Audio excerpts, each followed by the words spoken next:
This screen is what our main objective is. We're going to use a ternary operator in the dashboard.dart. The ternary operator is similar to an if statement. The code after the question mark will execute if the expression is true. So if game.intro finish is true, we're going to show the column. However, the code after the colon, which we're going to put after the column, executes if it's false.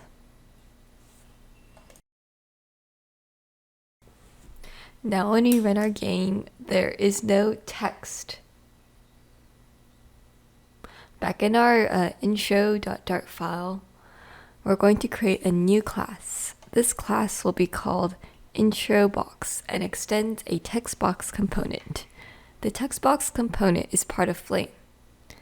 In our constructor that we're going to create, we pass in a string text and a double width. This then connects to the super constructor, which takes in 3 variables. The first variable is a text, which is going to be our text. And the second one is a text renderer. The text renderer is the style, so we're going to have a font size of 32 pixels and a color of colors.black.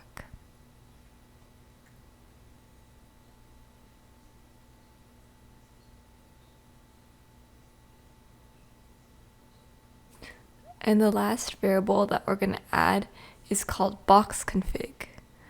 BoxConfig is the time per character, so that's going to be 0.05 seconds, and passing in the max width with our width variable that we pass in.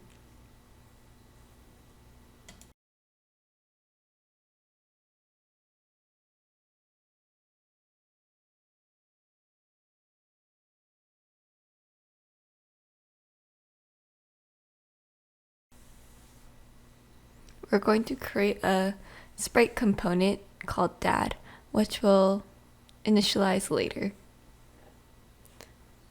Next, we're going to add a string called intro string, which will hold our text for the intro box. I copied and pasted a string that details Leena's plotline. Next, we have to create the onload method. The onload method is an asynchronous method.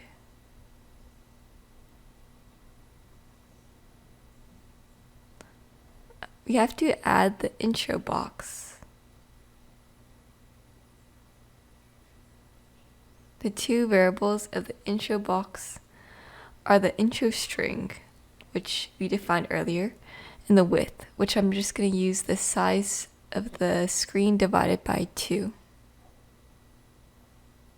The position is another part of TextBoxComponent, and it's going to be a vector2 variable.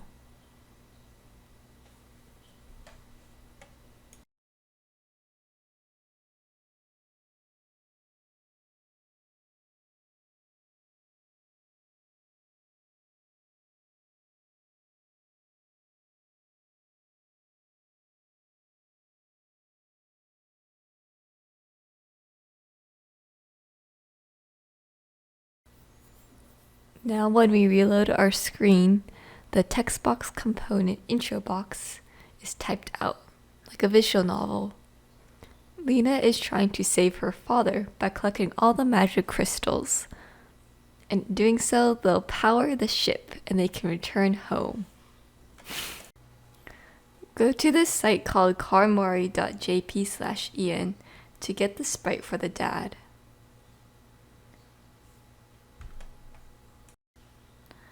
I saved the image into the folder called assets/images and ran Flutter pub-get.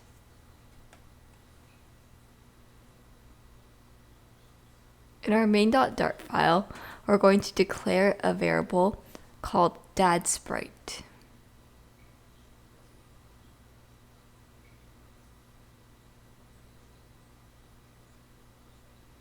The dadSprite should be a sprite type. Next, in the onload method, we're going to instantiate this variable. The dad sprite variable is a late variable, which means that we can instantiate it in the onload method. We have to use a wait keyword for the load sprite because we have to wait for the dad.png to load. Now we're going to go back to our intro.dart file. Here we're going to instantiate our dad sprite component to a sprite component. The actual sprite will be using the gameRef.dad sprite that we assigned earlier. Next, we assign the size using a vector 2,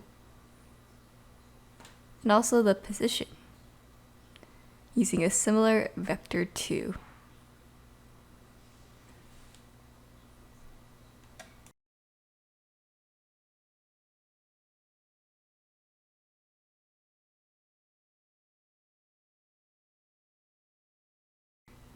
Lastly, we're going to add the sprite component called dad and test our game.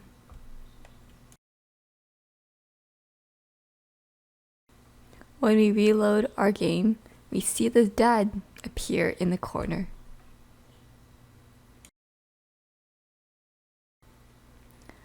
Now we're going to add a background to our intro box.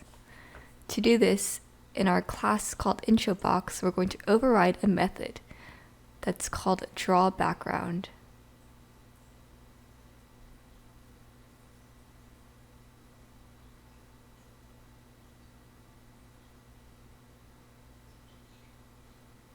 The drawBackground will be a rectangle, and we have to assign its position.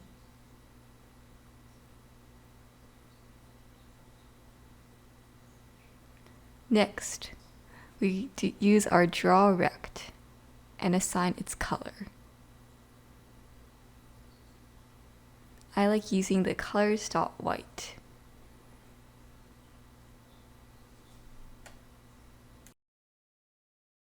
When we reload our project, we see a nice background color against our text. And once we tap on the screen, the game will run.